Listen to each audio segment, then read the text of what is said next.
Question. What do I have in common with Michelangelo, Leonardo da Vinci, Julius Caesar, and, Iggy Azalea? Well, aside of the fact that we all suck at Souls games, we're also all filthy left-handers. So it's only fitting that any hunter I create in Bloodborne should also be equally as inept as me when attempting anything other than basic tasks with their right hand. I guess, therefore, the question I'm really asking is this.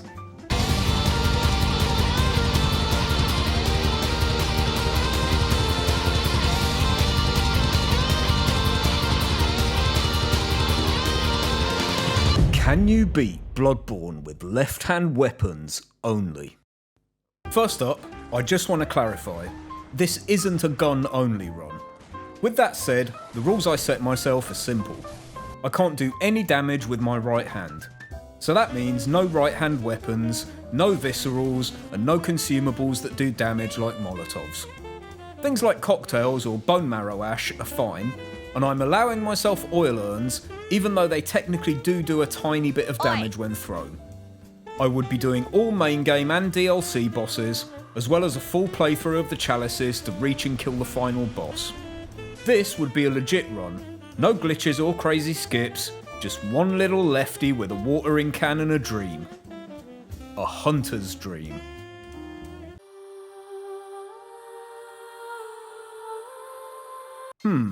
Where to start? Here. Face, blue. Name, unfunny. Class, nope, I have none. Wolf, spicy. Hotel, Trivago. I wasn't in the mood to give this fella a prostate exam, so I headed straight for the ladder, hit the lamp, went to the dream, grabbed the small pew-pew stick as my starter weapon, and magicked myself back to Yharnam, ready for a busy afternoon of activities, such as speak to Bilbo, go for a healthy jog, grab the torch, hello, pick up at least 8 shards, as well as any cold blood, get your autumn-winter swag, say hi to the bird lady, buy a new iPod, and open everything up. With that done, I returned to the dream to level. Priority number 1 was getting my pistol to +2, since I wouldn't be able to access anything else I needed until after Daddy Guacamole. I then spent the rest of my echoes on buying vials and bullets and raising my blood tinge by a couple of points in a vain effort to not make my damage suck so much. For this next part, you're ideally going to need full vials and bullets, so I returned to Yharnam for some farming. The torch may do a whopping 8 damage per hit at the moment, but against lone enemies it works fine and saved me plenty of bullets. You can also use this spot on the bridge to make the angry Londoners ignore you and then reap the rewards afterwards. Repeat as required. With my pockets full, it was time to kick things into gear by bullying Uncle Gazpacho into an early grave. Good thing we're in a graveyard then. The gun doesn't exactly smash any damage records, but if you get the parry and follow up with a second shot while he's stunned, you'll get extra damage. He gains damage resistance in phase 2, so make sure you've got enough vials and bullets left to finish him off. In a non-sexual way, preferably. You might be the father, but I'm the daddy. I can say that now I've won. With that nasty business out of the way, the game opened up for me, and it was time to head back to my old pal Dildo. Friendship with gun ended. Now, watering can is my best friend. Although the gun would still come in handy in a few specific instances, the flame sprayer would be doing the heavy lifting for much of this run. So, let's talk about how this baby works exactly. The sprayer scales with arcane, starting off at a D for the unupgraded version, up to a B for the +10. So, for the rest of this run, I would be focusing on levelling Vitality and Arcane only, because if you level Endurance, you are weak and your bloodline is weak. The Flame Sprayer slowly consumes bullets as you keep L2 held down, and anytime you stop pressing L2 and start again, that automatically consumes a new bullet. So, this really isn't ideal for fighting small mobile bosses, as you'll see later. Bone Marrow Ash increases all damage done by the next bullet consumed by 114%, and Oil Urns work with it as they do with all fire damage. Oh, and you can't rally back health or build up a beast meter with it. Got it? Good. I headed down to Old Yarnum next and ran past pretty much everything on the way. Had a Mexican standoff with a wolf, fired up the lamp, I'm still here! blasted a Wandering Madness for shards, grabbed the Hunter's Torch, which is both an upgrade on my existing torch and a good way to keep the beasts at bay, and worked my way up to Jorah. The easy strat here is to lock on and start shooting him with your gun as soon as you reach the top of the ladder. 4 to 5 shots should do it. I said what I said. Thank you, Bloodborne. Take 2. See? Works every time. I reloaded for the badge, grabbed the ritual blood and all the shards in the area, opened everything up, and returned to the dream to upgrade my flame sprayer as much as possible. There are more shards in Cathedral Ward if you need them. It depends on how lucky you've been with enemy drops.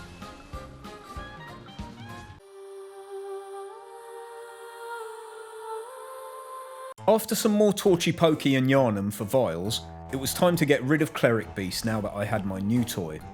This wasn't particularly tricky, just stay locked on and spray to your heart's content. Tanking is a perfectly viable strat here. The trade-off in vials used to heal up is worth it for the continued damage, and there are more bullets on the bridge if you need them.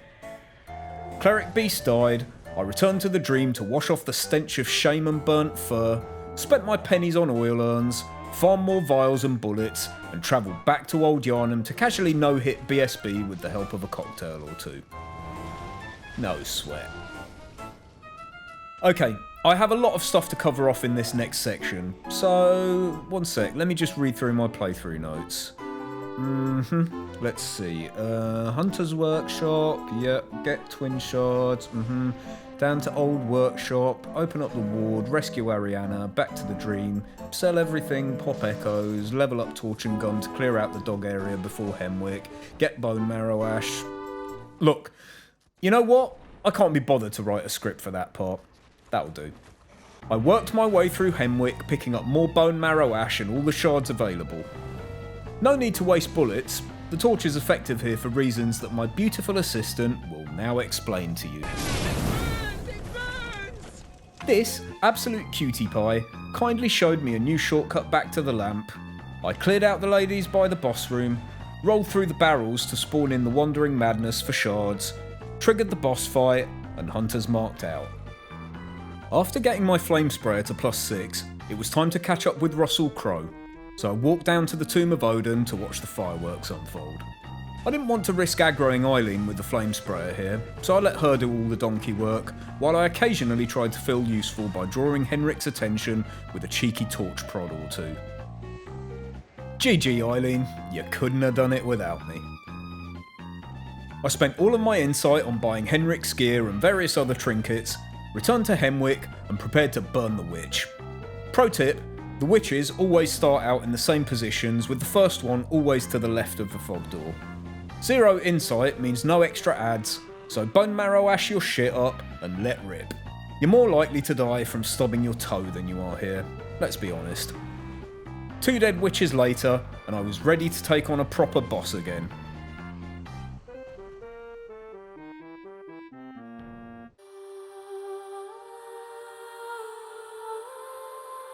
It's you, the hero of Kavach.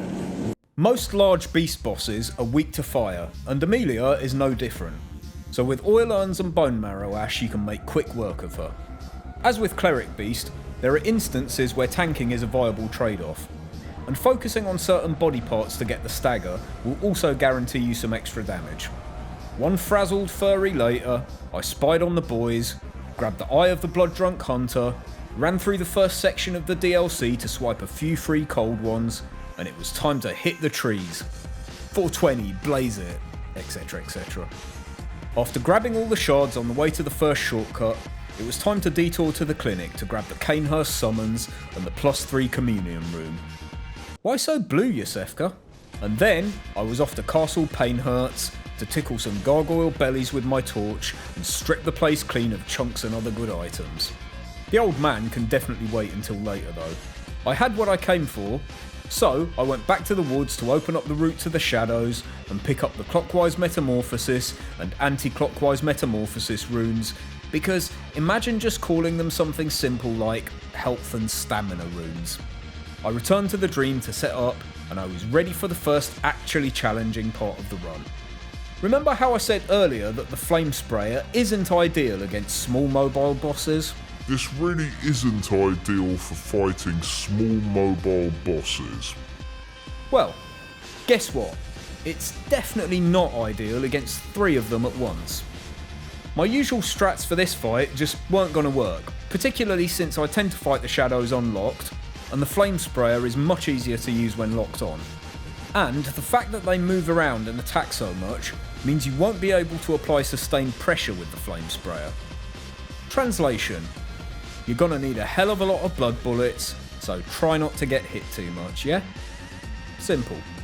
Very simple. Like, look how simple it is. After a couple more successful practice runs, it was time to take inspiration from prod and first try these bitches. So, here you go.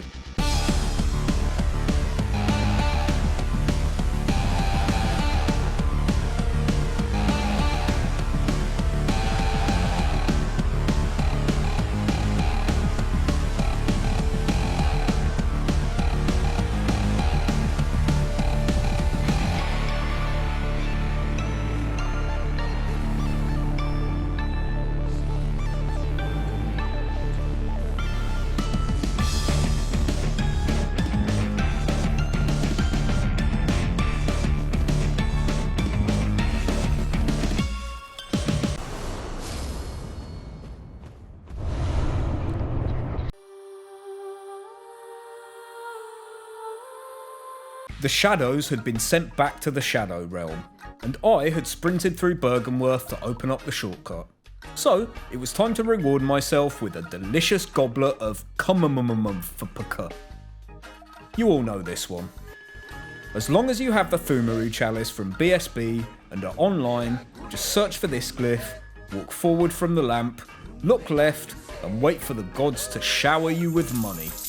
I know I said that this run can be done without exploits, but on the other hand I had a video to make, so I took the quick option. But if that sits wrong with you, or you don't have PSN, then you can just farm the students in the lower lecture hall. I also want to stress that the echoes I got from the cum dungeon were purely for buying vials, bullets, ash and urns. I only intended to level using echoes obtained in the game through normal means, so don't at me. Or, if you do, at least say something nice as well, like, you know, compliment the colour of my eyes or something. Yuri, the choir hunter who prowls Bergenworth, can be a real pain in the cool beyonds. But, here's a little trick I discovered a while back. Aggro her by standing on the first step of the staircase, and as soon as she starts moving, walk underneath the bottom of the staircase and wait. Yuri will walk all the way down and all the way back up again and de-aggro with her back to you. You're now free to go about your business undisturbed. Willem was looking very pale, a classic sign of hypothermia, so I warmed him up as much as I could and dropped in to see my favourite living cosmic flower pot. Hey there, sweetie, let me just get rid of your babies so we can get some alone time. I torched them all, not just the Spider-Men, but the Spider-Women and Spider-Children too, prepped with ash and urns, and roasted Rom like a comedy special. After that, it was just a case of keeping distance to bait out the meteors, and then run, hit, and run for the dubs. We'll meet again, I'm sure.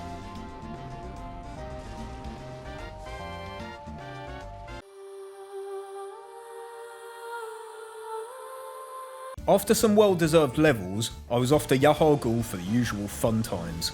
There's not much of importance to do here except making sure you grab all the chunks in the area, as well as the upper ward key, so do that I guess. The moon had a nasty case of diarrhea, I got some bell ladies all fired up, and then it was time to turn the one reborn into the... You know what, fuck it, I can't think of a funny name. Imaginary prizes to the best suggestion in the comments. Look, just spray him until he staggers, and, well, keep going. Repeat until lightly toasted. You know what's better than one lecture hall? 2 lecture halls. Oh, and a dead spider. I ran through the nightmare frontier, ignoring everything, and readied myself for Amy. Lock onto the head, gun with Ash to get a fast stun, and then switch to the flame sprayer. Always go for the head, and if she does the jump attack, just stand still and enjoy some free damage.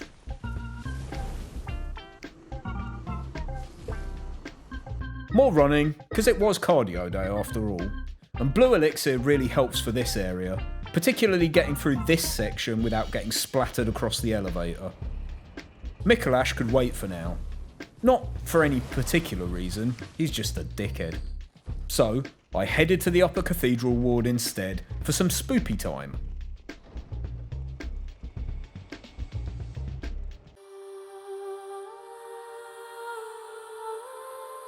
The flame sprayer works wonders in this area, since both werewolves and brainsuckers are pretty squishy against fire. So, I cleared it with no issues, making sure to grab 3 important items. The Eye Watcher badge, the Make Contact gesture, and, most importantly, best hat. The Eye Watcher badge lets you buy the ROSMARINUS, which is surprisingly not a tasty herb, and for 60,000 echoes it better fucking not be. Essentially, this is an arcane version of the flame sprayer with better scaling, and would be very useful for bosses resistant to fire in particular. Hey, you guys want to hear a joke? Celestial Emissary. Yep, that's it. That's the joke. Now laugh! In my usual style of doing things in a totally random order, I then went back to YAHAR Ghoul to embarrass Parl and roast him like a comedy. No, wait. I've done that joke already. Okay, I then went back to YAHAR Ghoul to embarrass Parl and roast him like Piper Perry on a couch. Shut up, pussy. Oh god, not this arsehole again. Mikolash will always run away from you, so if he runs straight up the stairs at the start of the fight, follow to the top and turn right, and as soon as you see him go down the next set of stairs, double back, run round and intercept him to make him go straight into the boss room. Phase 1 is simple, so save your bone marrow ash for now and just sidestep his augers and punish.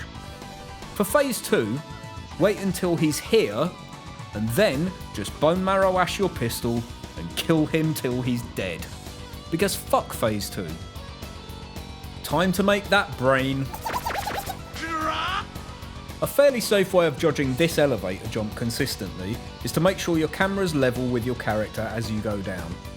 I chugged some blue elixir to run past the winter lanterns, picked up the blood rock, opened up Murgo's loft collecting all the chunks on the way, and treated myself to a +10 flame sprayer and a +9 ROSMARINUS.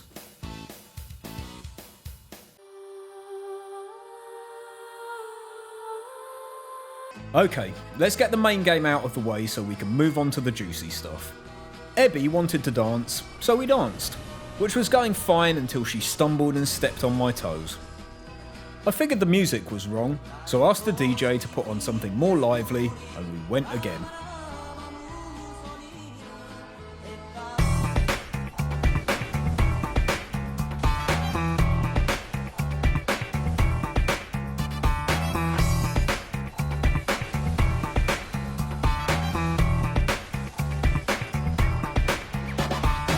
Martin next, and this was a pretty scrappy fight. I'll be honest, this is the one boss in this game that I can never get a nice clean fight on, but a win's a win. I celebrated by crowning myself king of the world, joined the Vile Bloods, which is some kind of weird sex cult or something, whatever, I'm down, and went on a murder spree. Fosefka up first and... you sound like you're busy? Should I just come back later, maybe? Next, it was Ariana's turn. This is a nightmare. Don't know what you mean, love. Looks just like every other baby to me. I have a confession to make.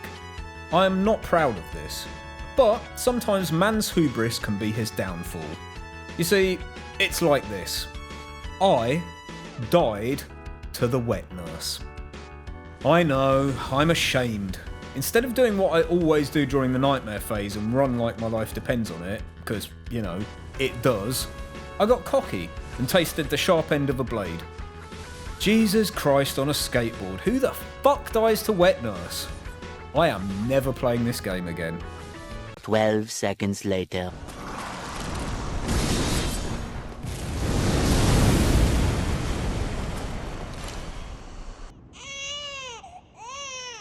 Shut up, stupid baby.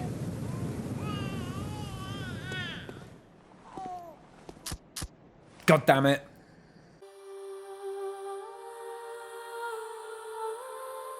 Back at the dream, I had a minor heart attack when I realised I'd left the oven on, but this is fine. Time for the dolk, and yes, that's how you pronounce it, I won't hear another word otherwise. As I'd already opened up part of the nightmare, it was a pretty simple task to breeze past everything else up to Ludwig. I thought this was going to take me a couple of tries to strategise. It didn't. Look.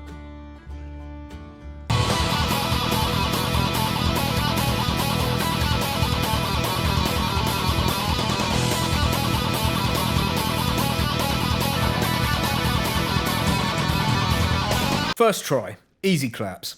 Ludwig was so impressed by the strength of the ass beating I'd handed to him that he rewarded me with his most prized possession. Thanks, dude. I'll treasure this forever. I followed Master Willem's advice and put some eyes inside, opened up everything in the research hall, got the stairs turned, and learned a valuable life lesson. Always try and be as happy as this guy is when he's shooting his gun. Obligatory joke about how it was in fact I who was the living failure all along, and then, oh yeah, these dudes. Psh, psh, psh. Get sprayed, dickhead. I was nervous about the hot date I had coming up next, so I had to prepare. I needed to bring protection, so first I went back to the Nightmare Frontier to pick up another clockwise metamorphosis rune, where Patches gave me a demonstration of how time can be convoluted by somehow still being fucking alive.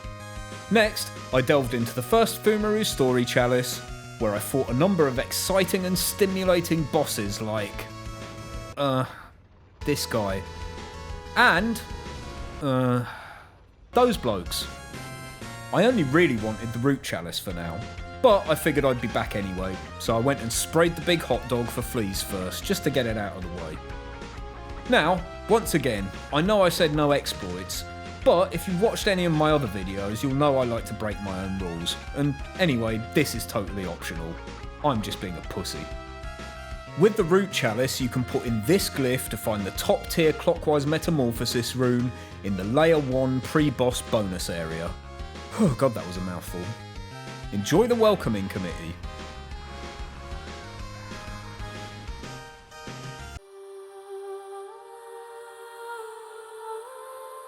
Oh, I love this fight. I love it so much that I deliberately choked at the end, because I can think of worse things than being choked by Maria, if you know what I mean. After being released from horny jail, I decided to stop sucking, and it went a little bit like this.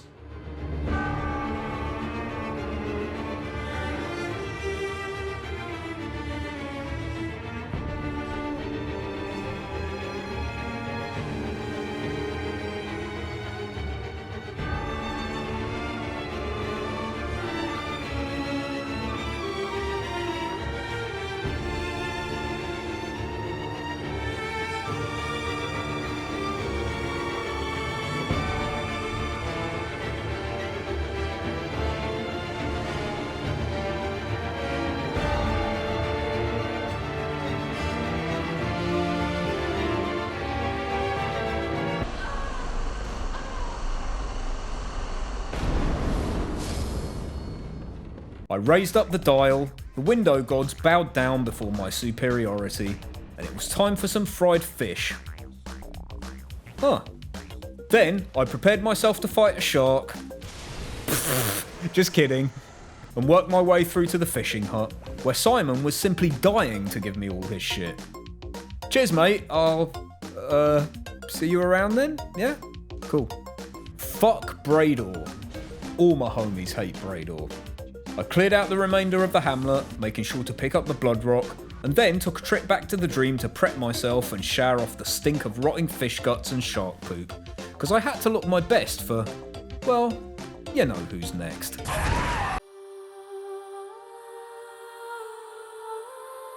There's a common theme with most orphan fights I end up doing on these runs, and that's vial management, and this one is no different.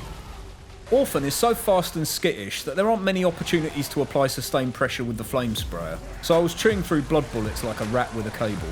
Even though my ROSMARINUS was out damaging the flame sprayer on paper, I wasn't fighting Orphan on paper, and he has higher arcane resistance than fire, and I'd also be able to use the oil urns. Anyway, my god, nobody wants to listen to this shit. You're all here to watch me kill a boss in time to some badass music, and I'd hate to disappoint.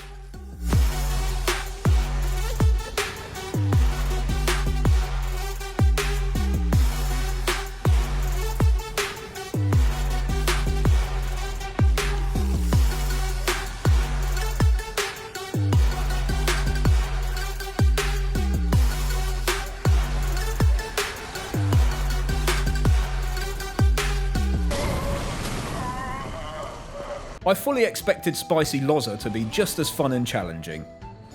No, I didn't. I fully expected him to be hot and annoying.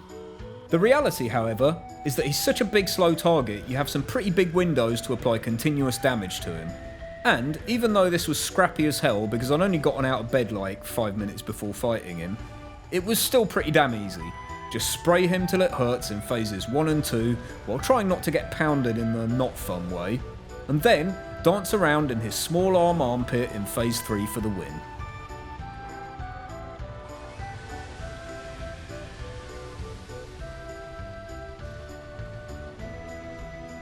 DLC, Dolk, completed it, mate.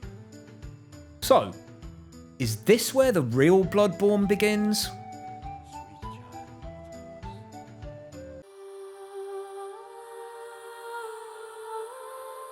Well, I suppose that means it's time for the chalices then.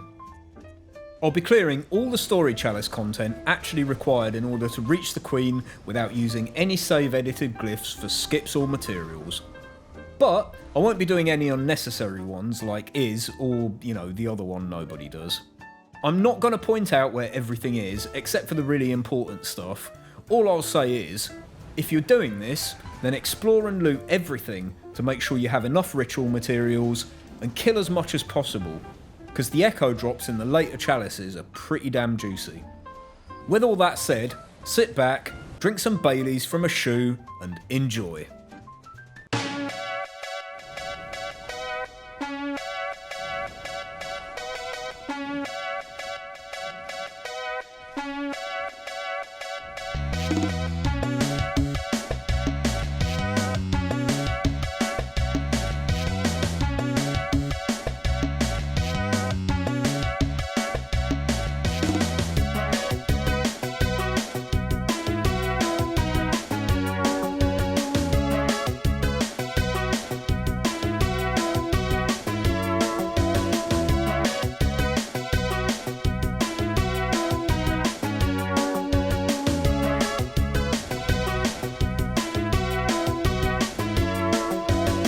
Hold up. I just want to show you a little something you might not know. These nightmare fuel feather dusters of doom? Kind of annoying, right? But did you know they have a secondary lock-on point on their head that you can pretty much insta-kill them from? Anyway, back to your regularly scheduled programming.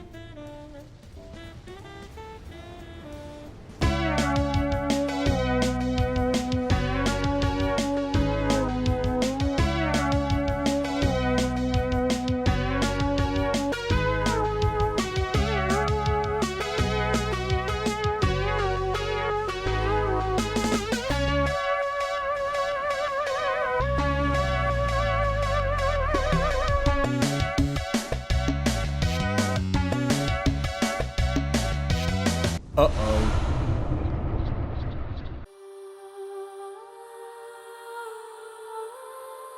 In order to set up the Defiled Chalice, you need Ritual Blood 4, Bastard of RUNN, and Arcane Haze. I could break down redundant materials with the Haze Extractor for the Arcane Haze, But the Bastard of Loran would require a trip to Ailing Loran, which is nice because, well, it's not the Defiled Chalice. To set up the Ailing Loran Chalice, you need Cold Blood Flower Buds and Ritual Blood 4. You can either get the Flower Buds from the Nightmare Frontier, or just buy them from the Insight Bath. I cleared out Layer 1 with surgical precision, took down another beast-possessed soul fairly easily, worked my way through Layer 2, forgot which boss was next, and went in unprepared, only for BSB to fuck me with no lube. 6 out of 10. Susie didn't even have the decency to give me a reach around. I returned with antidotes equipped and dodged my way around her until the whole place smelt of seared steak. Delicious. I ventured on to Layer 3, where the Bell Ladies in particular were starting to become a real pain in the ass because they can't be killed quickly. Looted everything and ignored the boss and headed back to the Dream because by now I had 4 Bastards of Loran in my possession and I couldn't put off the inevitable any longer. Well, I mean, I probably could, I'm just a masochist.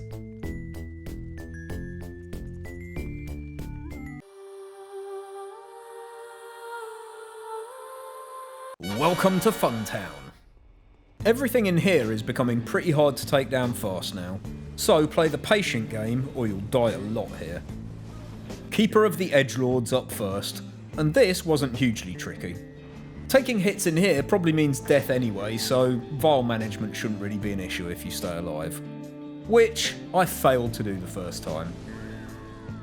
However, I was filled with determination.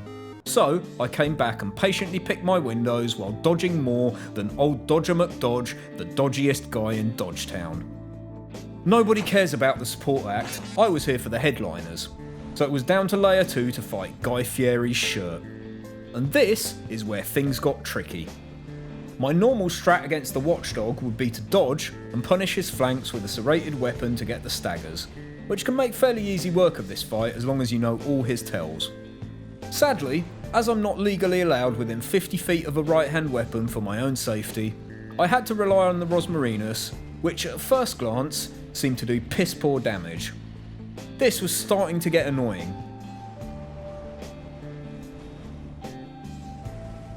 Thanks.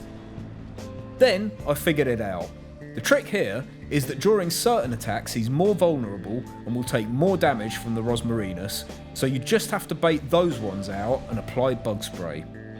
After a couple more failed attempts that I will fully put down to my own greediness, this happened.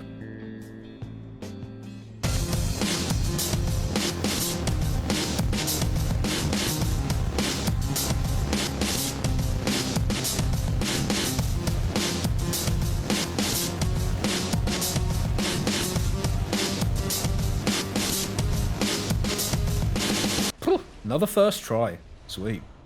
I know plenty of people will throw stuff angrily at their screen when I say this, but Chalice Amy is a pleasant walk through a park on a summer's day while beautiful naked people throw money at you, compared to the Watchdog at least. I wasn't sure which weapon to try, but then again Amy is weak to fire, bolt, arcane, blood tinge, bees, snow, bad fashion, gummy bears, a light breeze, and being smacked in the head. So, anything works really. Just bait out the slams, lock onto the head, and go wild, punishing any staggers.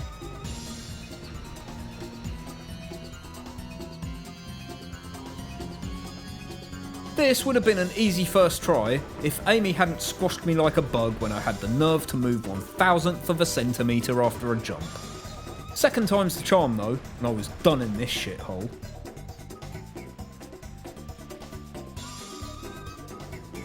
Surely things can only get better from here though. Oh, hell no! One main chalice left, but I would need more materials again. To make the Fumaru Ihil Chalice, you need Ritual Blood 5, Arcane Haze, Living String, and 4 red jellies. The Ritual Blood and Arcane Haze shouldn't be an issue by now if you've been looting, and you can grab the Living String from the Brain of Mensis. Hope you don't have any plans for the next week though. Ouch! Ouch! The main sticking point here is red jelly. You need 4 of them, and there are only 2 available in the main game. Here's the fastest way to get the other 2. I returned to Ailing Loran to face off against the final boss of the Chalice, Fizzy Barry, This fight is pretty straightforward as long as you remember one simple thing. I tell you, I will not forget our adage.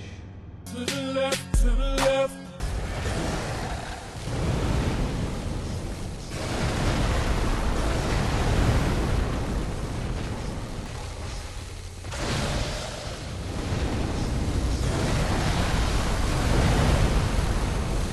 Next, I made the lower RUNN Chalice, ran through layer 1 and killed the Silver Beast, which is a boss in name only. Then I grabbed one red jelly from this chest on layer 2. At this stage you have two choices. If you have PSN, then just input this glyph. This isn't a save edited chalice, this is just the glyph for the actual lower RUNN story chalice. But remaking the dungeon in this way saves on ritual materials. If you're not online, then you can just remake the chalice again the normal way. Repeat the steps above to get another red jelly, and we're done here. So it was finally time to delve into Thumaru Ihil and end this chalice hell. Wait a minute, this isn't jelly at all.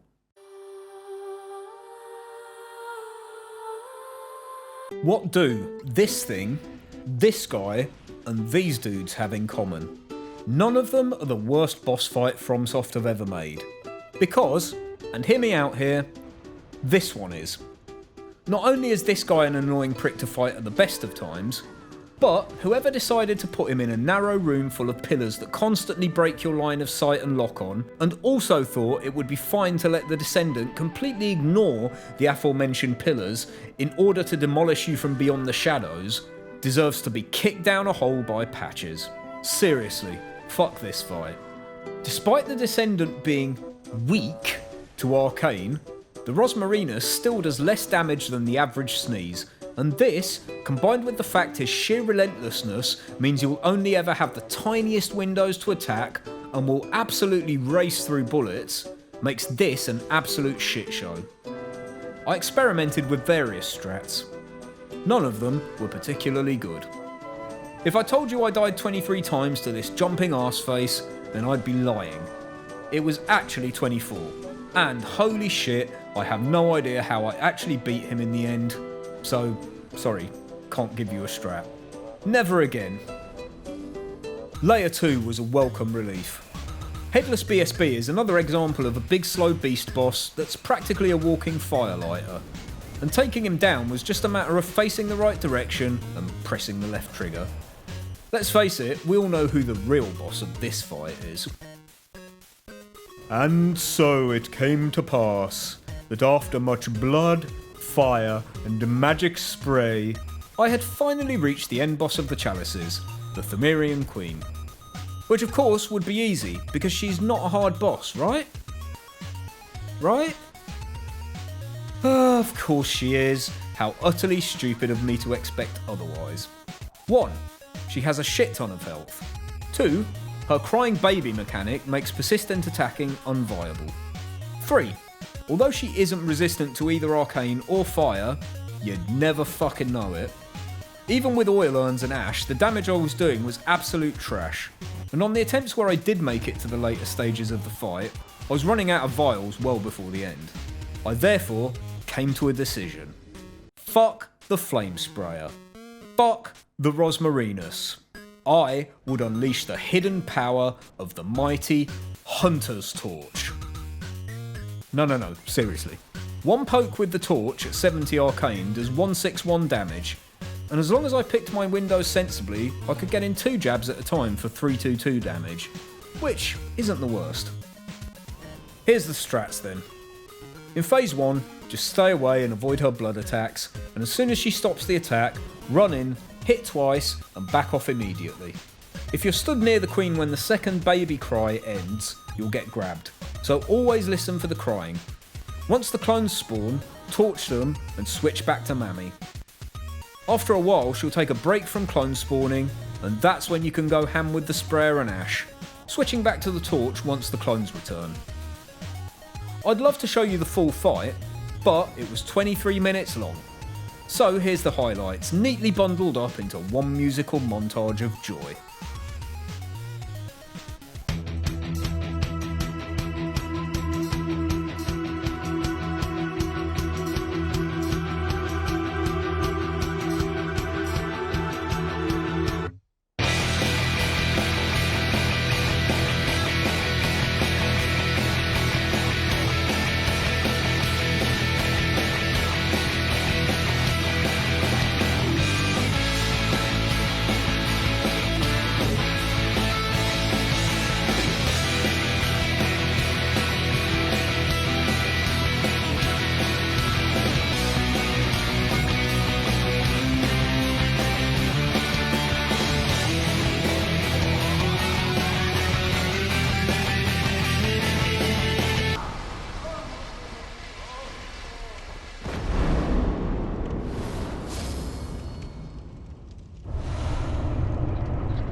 Wow, that was annoying.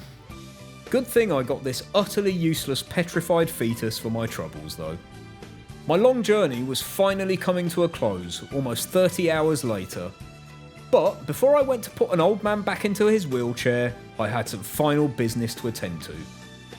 First, I tried writing anime titties in shining coins on the beach. But I ran out of coins and it was illegible anyway. At least I could say I tried, so, you know, that's one thing off the bucket list. Then, I went to have some fun.